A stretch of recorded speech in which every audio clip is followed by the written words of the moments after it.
Hello my dear students, मैं हूं आपकी biology mentor doctor Ankita Verma और एक बार फिर स्वागत करती हूं आप सभी का आपके फेवरेट चैनल डेफिनेट सक्सेस पाठशाला में।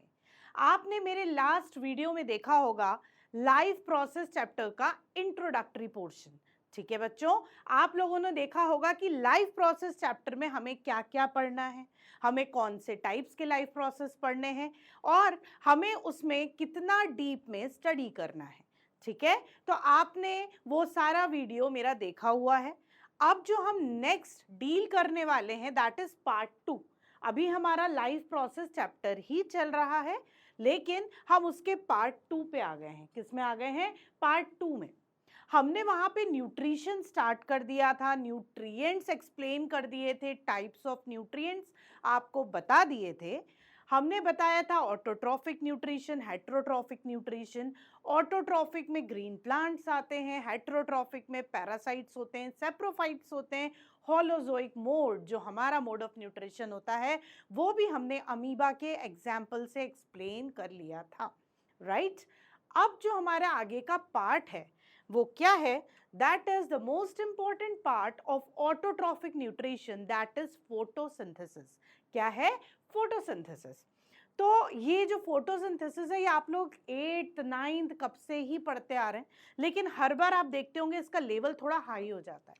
अब यही चीज जब आप 11th में भी पढ़ोगे ना बच्चों, तो इसका पूरा पूरा एक चैप्टर बना हुआ है। अभी आप एक टॉपिक में पढ़ रहे हो, चैप्टर का छोटा सा टॉपिक, फिर एक पूरा चैप्टर बन जाएगा किसका? फोटोसिंथेसिस का, when you come to 11th class. ठीक है, तो फोटोसिंथेसिस आपका आता है ऑटोट्रॉफिक मोड में। मतलब जो ग्रीन प्लांट्स हैं जो अपना फूड सिंथेसाइज करते हैं वो किस प्रोसेस के थ्रू करते हैं? वो करते हैं फोटोसिंथेसिस प्रोसेस के थ्रू अपना फूड सिंथेसिस। ठीक है, अब वो क्या करते हैं, क्या स्टेप्स हैं, फोटोसिंथेसिस होता क्या, ये सब हम एक बार देख लेते हैं। ठीक, तो मैं आपको एक्सप्लेन करने के लिए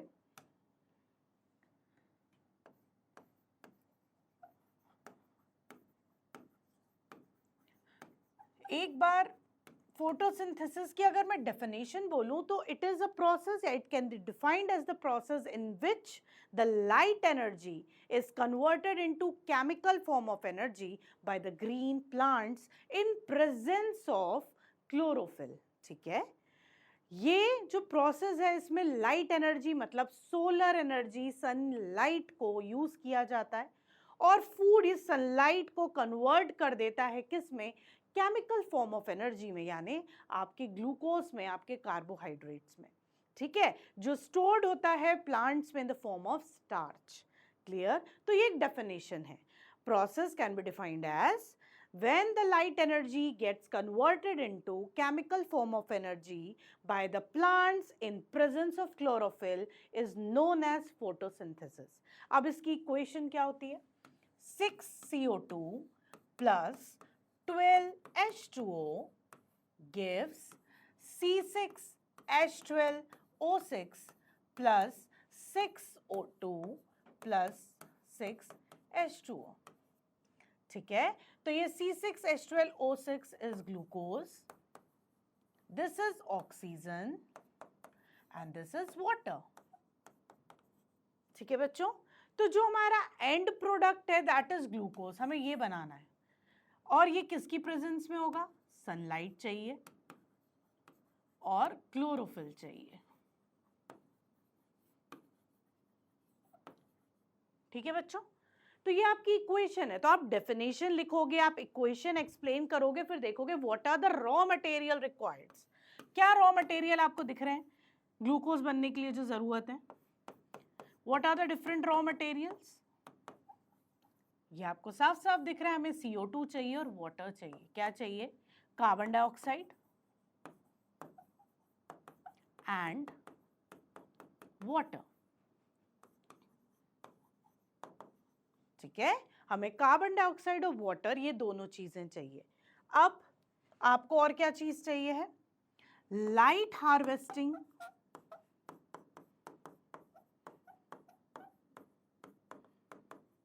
पिगमेंट। लाइट हार्वेस्टिंग पिगमेंट क्या होता है?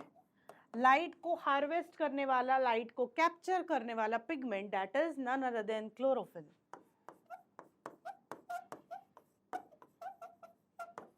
और एक और क्या चाहिए, सोर्स ऑफ एनर्जी क्या है, इन सबको इनिशिएट कौन कर रहा है, वो एनर्जी कहां से आ रही है, सनलाइट। क्या है, सनलाइट।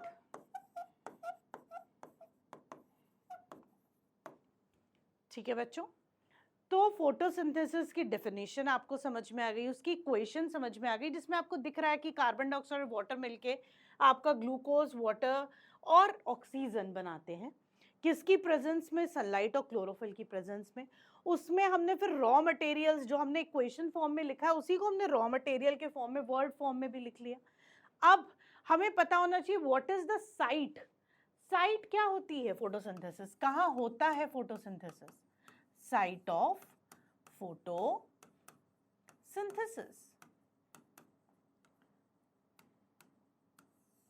ठीक है, तो भाई फोटोसिंथेसिस होता है पत्तियों में, यानी लीव्स में, राइट।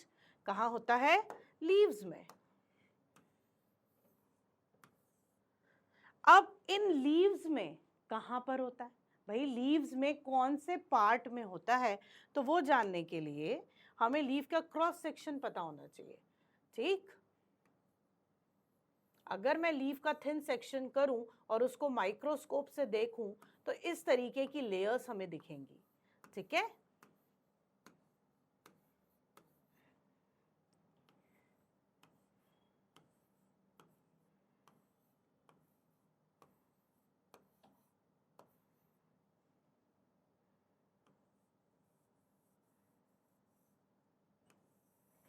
देखो ये अपर एपिडर्मिस हो गया, जो ऊपर एक लीफ पे लेयर है।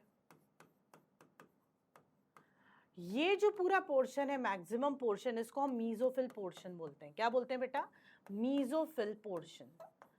ये जो मीजोफिलिक पोर्शन है, इसमें भी आपको दो टाइप के सेल्स दिख रहे होंगे।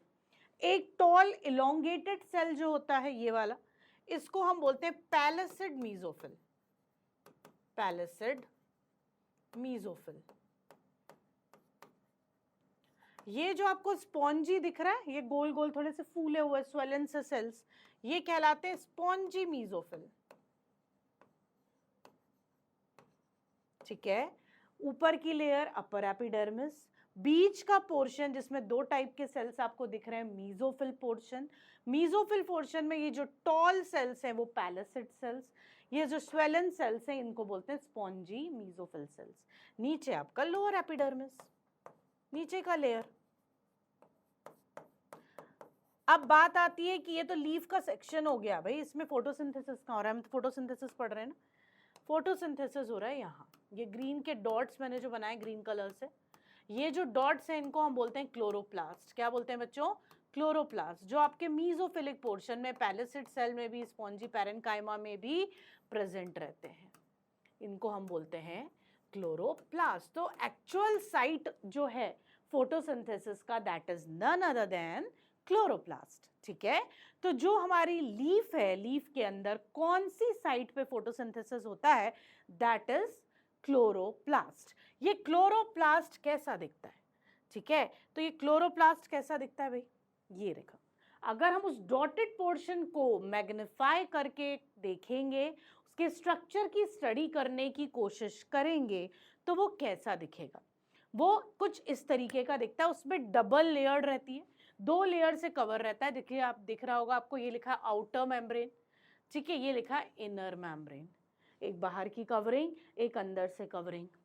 अब ये लिखा हुआ आपको दिख रहा है थैलाकॉइड। क्या है थैलाकॉइड, ये जो आपको कॉइन शेप के स्ट्रक्चर्स दिख रहे हैं गोल गोल, इनको थैलाकॉइड बोलते हैं, इसमें क्लोरोफिल होता है।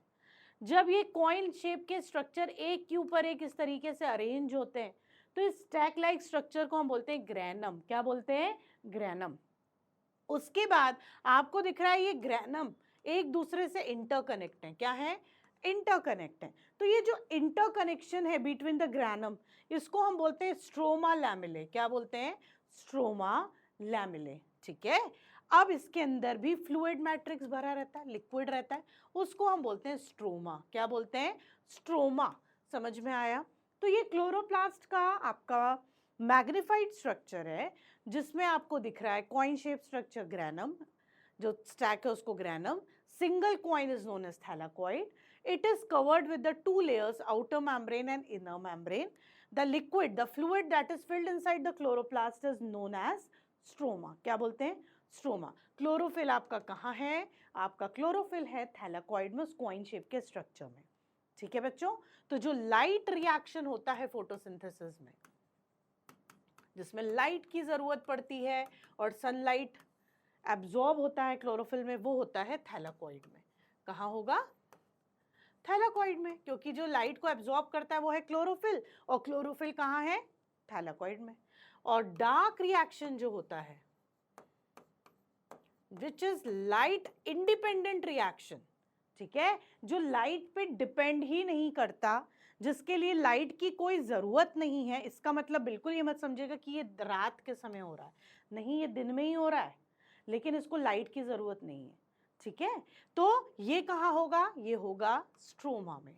कहाँ होगा? स्ट्रोमा में. ठीक है. तो यहां तक आपको समझ में आया what is photosynthesis, what is the equation of photosynthesis, what are the raw materials required for photosynthesis, then what is the actual site of photosynthesis, है ना, that is chloroplast. अब जो मेन पार्ट है, what are the steps of photosynthesis. steps क्या है भाई? ये लिखें steps. अब अगर मैं मेन पॉइंट्स की बात करूं, हम इसको भी पढ़ेंगे, लेकिन मैं आपको 3 स्टेप में समझाती हूं ये चीज. अब ये 3 स्टेप आपकी बस 10th क्लास तक है बच्चों. उसके बाद फोटोसिंथेसिस थोड़ा सा डिटेल में आएगा आपको इन 11th क्लास. ठीक है, जो उसमें हम लाइट रिएक्शन और डार्क रिएक्शन पढ़ेंगे अलग अलग. लेकिन अभी as per is your NCERT syllabus is concern, हम इसको 3 स्टेप्स में पढ़ेंगे. ठीक. तो पहली स्टेप क्या रहती है? फर्स्ट स्टेप जो है फोटोसिंथेसिस की, that is absorption of light energy.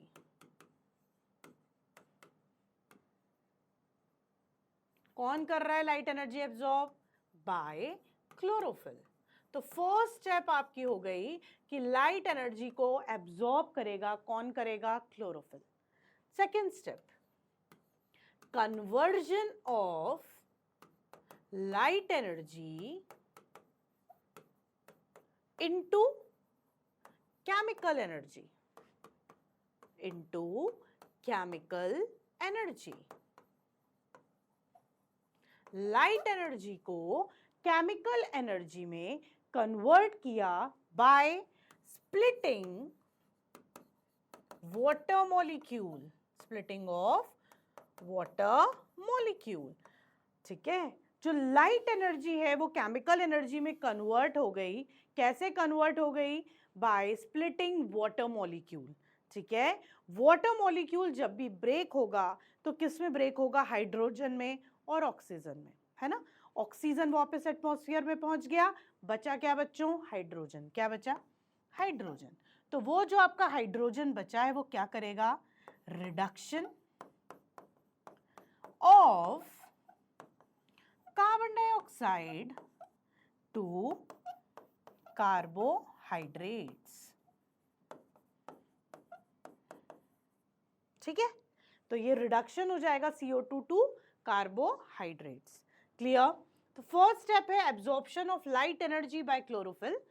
Second step है conversion of light energy into chemical energy and splitting of water molecule into hydrogen and oxygen, in which oxygen get evolved in the atmosphere, whereas hydrogen does the reduction reaction of CO2 and convert it into carbohydrates. तो मिल गया हमें carbohydrates. ठीक है ना. इस तरीके से खाना बना. रिडक्शन रिएक्शन का मतलब क्या होता है? जब हाइड्रोजन एडिशन होता है हाइड्रोजन का, तो वो हाइड्रोजन कहाँ ऐड हो रहा है? CO2 में, कार्बन डाइऑक्साइड में. और क्या बना रहा है? कार्बोहाइड्रेट्स बना रहा है. अब यही चीजें स्टेप्स में लिखी हुई हैं. देख लेते हैं एक बार हम लोग इसको. The plant draws up water through its roots. Root से पानी को खींचेगा. The leaves take in CO2 from the air. जो CO2 है वो एयर से आएगा और लीव्स के थ्रू एंटर करेगा through stomata. The leaves trap energy from sunlight. हमें पता है सनलाइट की एनर्जी ट्रैप करेगा कौन? Chloroplast. Plant uses the energy of sunlight to turn water and CO2 into sugar and oxygen, sugar बनेगा जो हमारा मेन फूड है एंड ऑक्सीजन बनेगा। The plant releases oxygen into the air, ये oxygen वापस air में चला जाएगा। Plant uses the sugar for growth, और इस शुगर को वो अपने ग्रोथ के लिए, अपने डिफरेंट प्रॉपर्टीज, डिफरेंट फंक्शंस के लिए यूज करेगा। तो इस तरीके से प्लांट अपना खाना बनाता है। इस मोड को जो ऐसे ऑर्गेनिजम्स हैं जो अपना खाना खुद बना रहे हैं वो कहलाते हैं ऑटोट्रॉफ, और उनका मोड ऑफ न्यूट्रिशन कहलाता है ऑटोट्रॉफिक मोड ऑफ न्यूट्रिशन। यहाँ तक क्लियर है, समझ में आ गया? तो ये था आपका पूरा फोटोसिंथेसिस। क्या था? फोटोसिंथेसिस। अब अगर हम आगे चलें, ठीक है, अब यहाँ तक आपको सारी चीज़ें समझ में आ गई हैं प्लांट सिस्टम के बारे में कि वो अपना खाना कैसे बना रहा है, राइट? अब हम अपनी बॉडी की बात करते हैं, ठीक है। Now we deal with our digestive system, our body. Clear? हमारी बॉडी में जो एक सिस्टम है, एक सिस्टमैटिक सिस्टम जो वर्क कर रहा है, किस लिए? कि खाने को डाइजेस्ट कैसे करना है, खाने को जो डाइजेशन हुआ है उसको एब्जॉर्ब कैसे करना है, अनडाइजेस्टेड फूड को वापस से क्या बॉडी से रिमूव कैसे करना है। इन सारी चीज़ों के लिए एक वेल डिफाइंड सिस्टम है inside our body, that is known as human digestive system. क्या बोलते हैं हम उसको? Human digestive system. ये आपके एनसीईआरटी का ही डायग्राम है बच्चों, ठीक है। अब ये जो ह्यूमन डाइजेस्टिव सिस्टम है, it is known as alimentary canal. इसको हम क्या बोलते हैं? एलिमेंट्री कैनाल बोलते हैं। ओके अब ये जो एलिमेंट्री कैनाल है आपका ह्यूमन डाइजेस्टिव सिस्टम, अब ये स्टार्ट होता है आपका through a opening that is known as mouth, ठीक है, and it ends through a opening which is known as anus. Clear? अब ये माउथ टू एनस जो पूरा पैसेज है वो कैसे जाता है, आप एक बार ट्रैक में आपको समझाती हूँ। फर्स्ट माउथ को हम बोलते हैं बक्कल कैविटी। क्या बोलते हैं? Buccal cavity. बक्कल कैविटी के बाद आपका जो फूड है आपने लिया, then it goes to the pharynx. कहाँ जाएगा? फेरिंग्स में। फेरिंग्स मतलब थ्रोट, गला। फेरिंग्स के बाद it moves to the oesophagus. Oesophagus में जिसको हम बोलते हैं फूड पाइप। ईसोफेगस के बाद it goes to the where? Stomach. और स्टमक के बाद it goes to the small intestine, then it goes to the large intestine.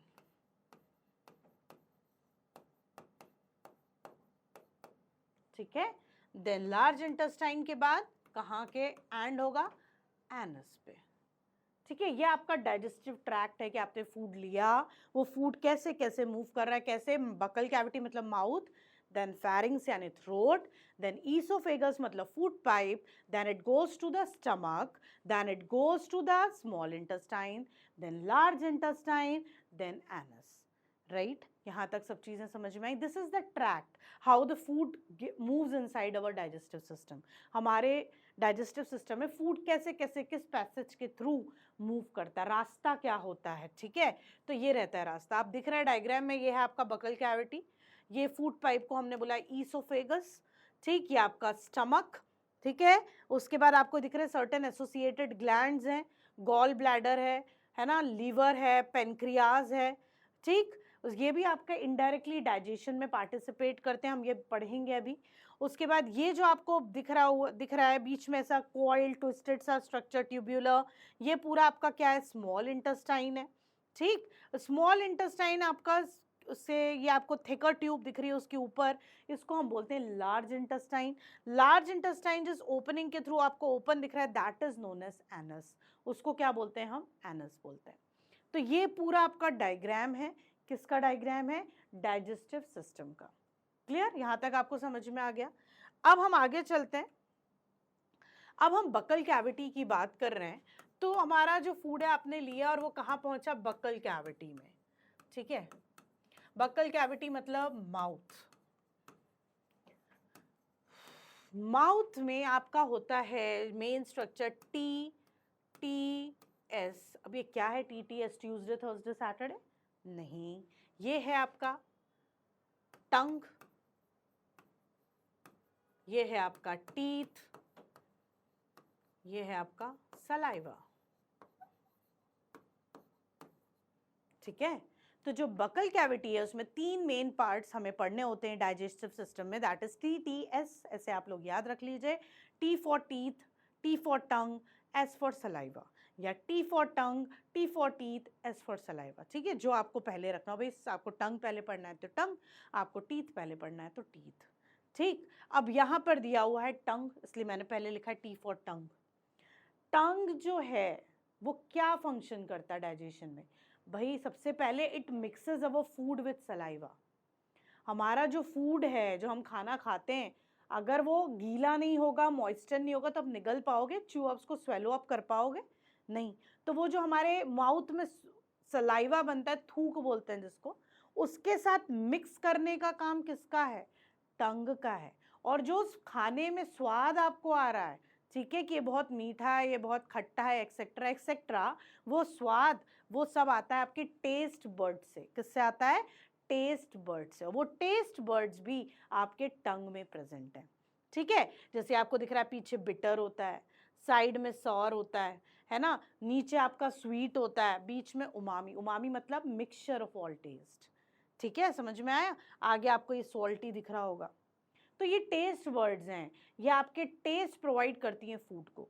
तो टंग का आपका function first, it mixes food with saliva, और जब फूड सलाइवा के साथ मिक्स हो जाता है तो उसको हम कहते हैं bolus. Second function, it gives taste to the food, और दूसरा होता है कि वो फूड को टेस्ट देता है। अब आता है बारी टीथ की। किसकी बारी? टीथ की। ये रहा टीथ का डायग्राम। पहले तो आपको स्ट्रक्चर अच्छे से पता होना चाहिए। हमारा जो टीथ है 2 पार्ट्स में डिवाइड रहता है, एक रूट और एक क्राउन, है ना। क्राउन पोर्शन हम उसे बोलते हैं जो जॉ के ऊपर होता है, जो हमें दिख रहा है वो हमारा क्राउन पोर्शन है। ठीक है, जो जॉ के अंदर एम्बेडेड है, ठीक, that is known as root portion. ये पोर्शन क्या है आपका? पूरा रूट है, ये लिखा है रूट, और ये ऊपर वाला क्राउन जो आप visible, it is visible to us. Clear? अब सबसे ऊपर टीथ की जो लेयर होती है that is known as enamel. क्या बोलते हैं उसको? इनैमल। इनैमल हार्डेस्ट सब्सटेंस है प्रेजेंट इन अवर बॉडी। हमारी बॉडी का सबसे हार्डेस्ट सब्सटेंस अगर आपसे पूछा जाए तो that is none other than enamel. सबसे हार्डेस्ट होता है इनैमल। उसके बाद होता है आपका डेंटाइन। क्या होता है? Dentine, that is the second layer. उसके बाद आपका होता है पल्प। क्या होता है? पल्प, जिसके अंदर आपकी क्या प्रेजेंट होती है? न्यूरॉन्स प्रेजेंट होती हैं, बहुत सारी ब्लड वेसल्स प्रेजेंट होती हैं। तभी तो जब दांत उखड़ता है तो आपको दर्द भी होता है, ब्लड भी आता है। क्यों? क्योंकि वहां पर दर्द इसलिए हो रहा है क्योंकि वहां न्यूरॉन्स हैं, सेंस हो रहा है, आपको पता चल रहा है आपको, और ब्लड वेसल्स हैं, तो वो आपका ब्लड भी बाहर आ रहा है ना। तो थर्ड जो आपका मस्कुलर सा पल्पी सा पोर्शन दैट इज पल्प, जिसके अंदर आपकी ब्लड वेसल्स और नर्व फाइबर्स प्रेजेंट होते हैं। तो ये है टीथ का स्ट्रक्चर। अब इसका फंक्शन क्या है डाइजेशन में? पहला function, it choose the food into small particles. Chewing करना, कौन चबा रहा है और उस बड़े टुकड़े को फूड के छोटे छोटे पार्ट्स में, टुकड़ों में कौन कर रहा है? टीथ्स, टीथ का काम, राइट। और दूसरा फंक्शन क्या? अगर वो टुकड़ों में नहीं होगा तो that small particle gives them the digestive enzyme more space for digestion. भाई कोई चीज को डाइजेस्ट करना मुश्किल होगा अगर वो इकट्ठा है। अगर वो टुकड़ों में टूट गया तो एंजाइम्स का काम बड़ा आसान हो जाएगा उसको डाइजेस्ट करने के लिए। तो it gives a large surface area for the digestive enzymes to act upon it. ठीक है, सबसे पहले it breaks the large particle of food into smaller particles. Second जो फंक्शन है, सेकंड फंक्शन रहेगा क्या? कि it gives a large surface area for the digestive enzymes, ठीक है, to work on it। तो digestive enzyme easily उस पर वर्क करे। समझ में आ गया? तो टीथ का फंक्शन हो गया आपका ये दो। अब हम बात करते हैं सलाइवा की। सलाइवा प्रोड्यूस करते हैं सलाइवरी ग्लैंड्स, पैरोटिड, ठीक है, सबलिंगुअल, सब मैंडिब्यूलर। ये आपके क्या है? सलाइवरी ग्लैंड्स हैं जो आपके माउथ के अलग अलग लोकेशन पे प्रेजेंट रहते हैं। सलाइवरी ग्लैंड का काम है पूरे टाइम माउथ को वेट रखना, कंटिन्यूअसली माउथ में वो क्या करते रहते हैं? सलाइवा प्रोड्यूस करते रहते हैं, जैसे आपका क्या माउथ ड्राई ना हो, है ना, हमेशा क्या रहे, वेट बना रहे। क्लियर। अब सलाइवा का फंक्शन क्या है भाई? सबसे पहला फंक्शन तो है इट मॉइस्टन्स द फूड। फूड को मॉइस्ट कौन कर रहा है? गीला कौन कर रहा है? ड्राई फ्रूट निगल जाओगे क्या खांसी आने लगती है, फंस जाता है, अटक जाता है? वो गीला करने का काम है किसका? सलाइवा का। ठीक है ना, बोलते हैं ना सूखा मत खाओ, भाई कुछ हेल्प तो आपका सलाइवा कर ही देता है, बाकी आपको खाना कैसा, सूखा नहीं खाना चाहिए, राइट। तो जो सलाइवा है सबसे पहला उसका फंक्शन इट मॉइस्टन्स द फूड। ठीक है, फूड को मॉइस्टन करना। दूसरा बहुत ही इंपॉर्टेंट फंक्शन सलाइवा में होती है एक डाइजेस्टिव एंजाइम जिसका नाम होता है salivary amylase, which is also known as ptyalin. और क्या बोलते हैं उसको? टाइलिन। ठीक है, तो ये जो सलाइवरी अमाइलेज है या टाइलिन है, क्लियर, तो ये जो टाइलिन है या सलाइवरी अमाइलेज है, ये अगर फूड में आपके स्टार्च होता है तो उसको ब्रेक कर देता है सिंपल शुगर्स में। किसमें? सिंपल शुगर्स में। क्लियर। तो फर्स्ट फंक्शन हो गया सलाइवा का क्या? आपका मॉइस्ट करना फूड। दूसरा हो गया उसके अंदर जो एंजाइम प्रेजेंट रहती है वो स्टार्च को डाइजेस्ट कर देती है सिंपल शुगर से। मतलब जो डाइजेशन है वो बकल कैविटी से ही स्टार्ट हो जाता है ना। क्लियर। तो अगर स्टार्च कंटेंट है तो it gets digested into simple sugar in the mouth itself. ठीक, तो ये काम हो गया आपका बकल कैविटी का। किसका काम हो गया बेटा? ये बकल कैविटी का, जिसमें आपने क्या देखा? आपने देखा function of tongue, function of teeth and function of saliva. अब हम आ जाते हैं स्टमक पे। ये सारा कुछ डाइजेशन हो चुका है, ठीक है। अब हमें जो नेक्स्ट पढ़ना है दैट इज स्टमक। क्या पढ़ना है? स्टमक। हमें जो अब नेक्स्ट पढ़ना है दैट इज स्टमक। हमारा जो फूड है अब बोलस फॉर्म में, ठीक है ना, सलाइवा के साथ मिक्स है, स्टार्च डाइजेस्ट हो गया है, अब वो फेरिंग्स में जाएगा, फेरिंग्स से ईसोफेगस में जाएगा। ईसोफेगस में जब आता है तो ईसोफेगस में एक contraction relaxation movement, wave like motion होता है, ठीक है। दैट वेव लाइक मोशन, ये क्योंकि मस्कुलर है आपका ईसोफेगस, ठीक है, तो ये जो वेव लाइक कॉन्ट्रैक्शन रिलैक्सेशन होता है इससे जो आपका फूड है वो नीचे की तरफ पुश होता है। क्या होता है? नीचे की तरफ आता है और इसको हम बोलते हैं बोलस। तो ये जो आपका बोलस है जो फूड के साथ सलाइवा बॉल लाइक फूड है, ठीक है, ये जो आपका सलाइवा है along with food that is known as bolus, ये जो बोलस है जिस वेव लाइक मोशन से नीचे की तरफ पुश होता जा रहा है, this movement is known as peristalsis movement. क्या मूवमेंट होता है ये? पेरिस्टाल्सिस मूवमेंट, ठीक है। The wave like contraction and expansion movement of oesophageal muscles to push the food towards the stomach is known as peristalsis movement. उसको हम बोलते हैं पेरिस्टाल्सिस मूवमेंट, ठीक है। तो आपका नीचे आ गया दैट इज पेरिस्टाल्सिस मूवमेंट के थ्रू। क्लियर। और वो नीचे कहाँ आ गया? वो नीचे आ गया स्टमक में। भाई स्टमक एक मस्क्यूलर बैग है, उस बैग में चर्निंग गर्गिंग मोशन होता रहता है जिससे जो आपका बोलस बॉल जैसा फूड है वो पेस्ट बन जाता है। क्या बन जाता है? Paste. Now the bolus get converted into paste form of food और उस पेस्ट फॉर्म ऑफ फूड को हम बोलते हैं काइम। क्या बोलते हैं? काइम, ठीक है ना। तो जो आपका बोलस है आपका अब पेस्ट फॉर्म में कन्वर्ट हो गया और वो पेस्ट फॉर्म कहलाता है काइम। समझ गए आप लोग? ठीक है।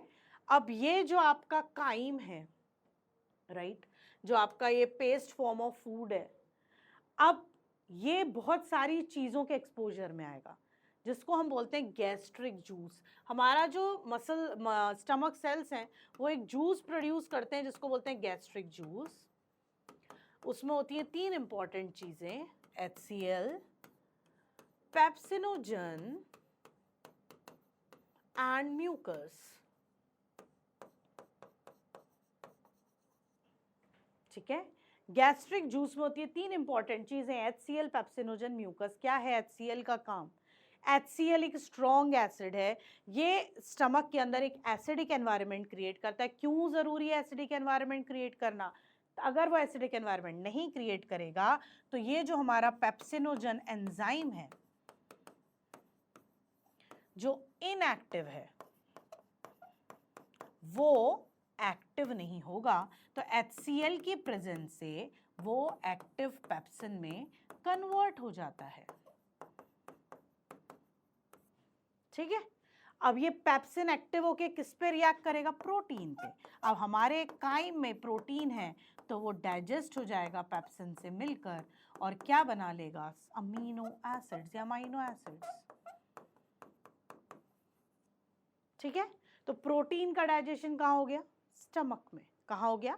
स्टमक में। अब ये एसिड प्रोड्यूस हो रहा है भाई, एसिड से हमारी जो इनर लाइनिंग है सेल की वो डैमेज ना हो जाए, है ना, जो हमारा स्टमक की इनर लाइनिंग है वो डैमेज ना हो जाए, उसको प्रोटेक्शन देने के लिए हमारा तीसरा हथियार दैट इज म्यूकस वर्क करता है और वो स्टमक की इनर लाइनिंग पे एक थिक लेयर बना लेता है जिससे कि वो करोड ना हो जाए, वो डैमेज ना हो जाए। तीनों का फंक्शन समझ में आ गया। HCl ने एसिडिक एनवायरनमेंट क्रिएट किया, कोई भी पैथोजन अगर फूड के साथ आ रहा है उसको किल किया क्योंकि it is strong acid.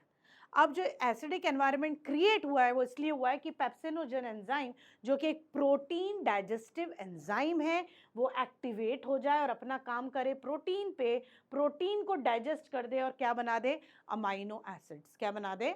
Amino acids. ठीक है ना, अब वो अमाइनो एसिड्स बन गए आपके। कैसे बन गए? प्रोटीन से अमाइनो एसिड्स आ गए आपके। अब म्यूकस ने क्या किया भाई? HCl प्रोड्यूस हो रहा है, उससे आपकी स्टमक की सेल्स डैमेज ना हो जाएं, उससे बचाने के लिए उसने इनर लाइनिंग के ऊपर थिक लेयर जमा रखी है। किसकी? म्यूकस की। तो अब हमारे फूड में से स्टार्च भी डाइजेस्ट हो चुका है माउथ में, प्रोटीन भी डाइजेस्ट हो चुका है स्टमक में। अब जो हमारा ये एसिड से मिला हुआ फूड है वो कहाँ जाएगा? वो जाएगा स्टमक से आपके ड्यूडेनम में। Duodenum is the first part of small intestine. कहाँ जाएगा? ड्यूडेनम में। ठीक है, ये रहा आपका स्मॉल इंटेस्टाइन, जो स्टमक से आपका पार्ट अटैच रहता है दैट इज ड्यूडेनम। उसके बाद जो मोस्ट कॉइल्ड पोर्शन रहता है दैट इज जिजेनम, और जो लास्ट आपका लार्ज इंटेस्टाइन से अटैच रहता है दैट इज इलियम। क्या बोलते हैं उसको? इलियम बोलते हैं। अब स्मॉल इंटेस्टाइन कर क्या रहा है भाई? अब जो हमारा protein digested star digested food है काइम फॉर्म में एसिड से मिला हुआ है, अब वो स्मॉल इंटेस्टाइन में पहुंच गया। स्मॉल इंटेस्टाइन में भाई एसिडिक फूड आए तो सबसे पहले उस एसिड को हमें न्यूट्रलाइज करना होगा, तो वो काम करता है बाइल जूस। कौन करता है? बाइल। ये बाइल कौन बनाता है? ये बाइल बनाता है आपका लिवर, और ये स्टोर होता है आपका कहाँ जाके? स्टोर होता है गॉल ब्लैडर में।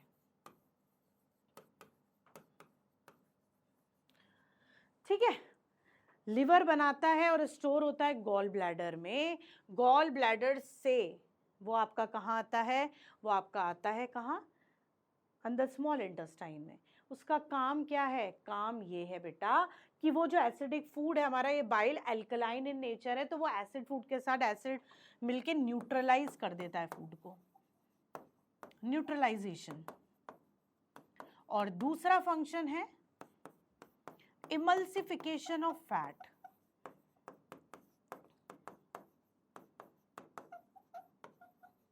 फैट को इमल्सिफाई करना, फैट के कॉम्प्लेक्स मॉलिक्यूल्स को छोटे छोटे ग्लोब्यूल्स में ब्रेक कर देना।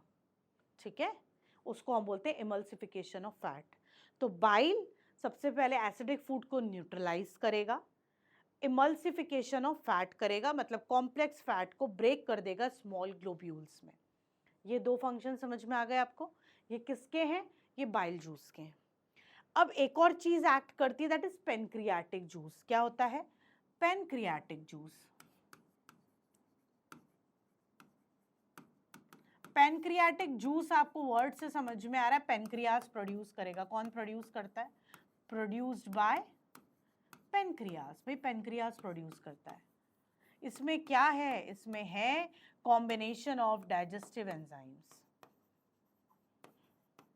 बहुत सारे डाइजेस्टिव एंजाइम्स प्रेजेंट हैं, जैसे कि कार्बोहाइड्रेट्स को ब्रेक करने के लिए कार्बोहाइड्रेजेस, प्रोटीन को डाइजेस्ट करने के लिए प्रोटीएजेस, फैट को डाइजेस्ट करने के लिए लाइपेजेस। ये सारे कॉम्बिनेशन ऑफ एंजाइम्स आपके पैनक्रियाटिक जूस में होते हैं। तो भाई अब जो भी बायोमोलिक्यूल बच गया है, फैट बच गया है, जो भी बच गया है, वो पैनक्रियाटिक जूस उसको पकड़ के डाइजेस्ट कर देगा। अब बाकी भी कुछ और बच जाता है तो वो आ जाता है आपके किसके एक्सपोजर में, intestinal juice, which is known as Succus entericus.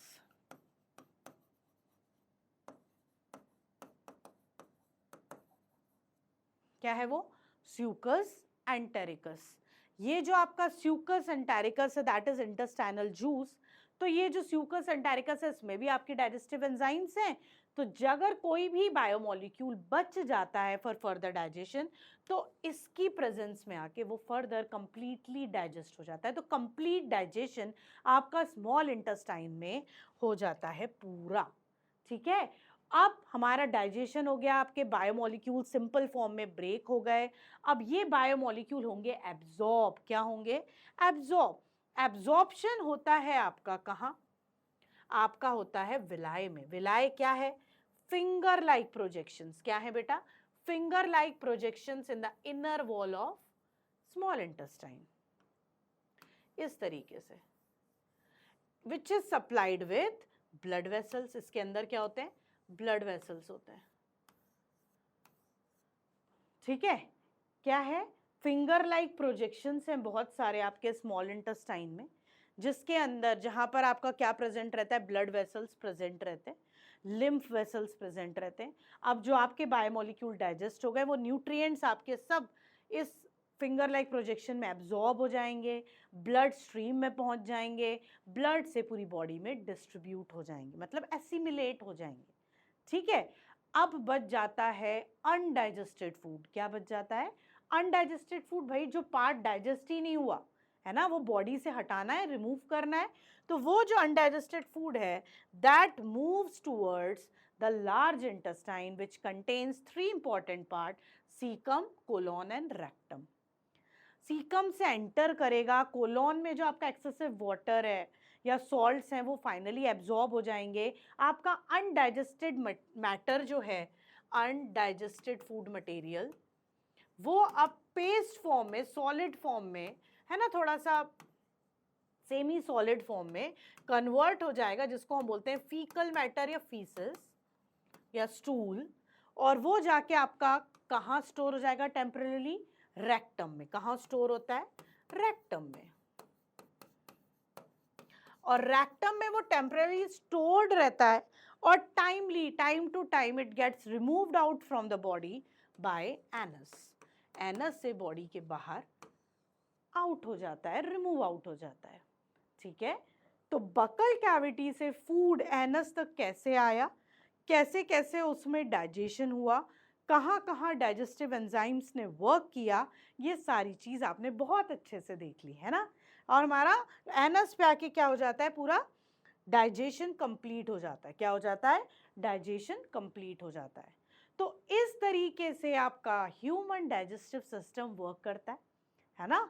कितनी कमाल की मशीनरी है कि आप बस खाना खाते हो, आपको पता नहीं इतना सारा काम अंदर हो रहा है ना, आपको कुछ पता नहीं चलता। इसलिए बोलते हैं human body is the super machinery या बड़ी यूनिक मशीनरी। ठीक है, तो यहाँ तक आपको ह्यूमन न्यूट्रिशन बहुत अच्छे से समझ में आ गया। अब इसके आगे का जो चैप्टर है या इसके आगे का जो पोर्शन है, चैप्टर तो लाइफ प्रोसेस ही रहेगा, इसके आगे जो भी पोर्शन है वो मैं अपने नेक्स्ट वीडियो में आप लोग से शेयर करूंगी। तब तक आप सब हमारे साथ बने रहिए, देखते रहिए डेफिनेट सक्सेस पाठशाला। तब तक के लिए बाय बाय।